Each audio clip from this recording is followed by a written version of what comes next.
كان يا مكان ايامنا ايام زمان. نصلي على النبي ونبدا الكلام في مش بودكاست لما فوانيس.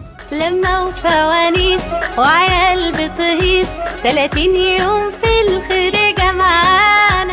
لما وفوانيس وعيال وزمان بقى على ايامكم كان في دورات رمضانيه وكده ولا ده جيل ثاني بتاعها بقى؟ دورات رمضان ده احنا ابو دورات رمضان.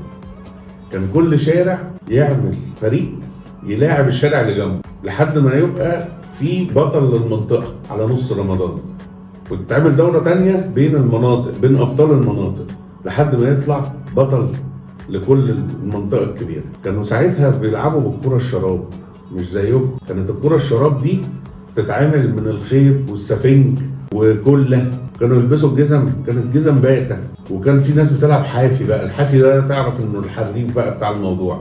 عايز تتفرج صحيح؟ اتفرج على فيلم الحريف بتاع عادل امام. هو ده بالظبط اللي كان بيحصل في رمضان. تيجي بقى بعد كده تفضل البطولة دي شغالة لحد السحور. طيب يعني انا عن نفسي بستنى رمضان كل سنه عشان اتسحر بره مع اصحابي واسهر وكده. انت كنت بتعمل كده؟ مش بقول لك مرفهين؟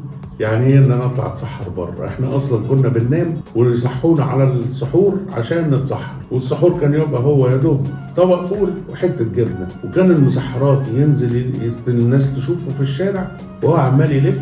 يعني الكبير قوي في الشارع كان المسحرات ينادي عليه باسمه. وكان طبعا سيد مكاوي وفؤاد حداد بالمسحراتي دول اشهر حاجه موجوده للمسحراتي في الوطن العربي كله. ما تجيب شاي بقى يا عم؟ اتفضل شوية. تنسوش تدعوا لهم.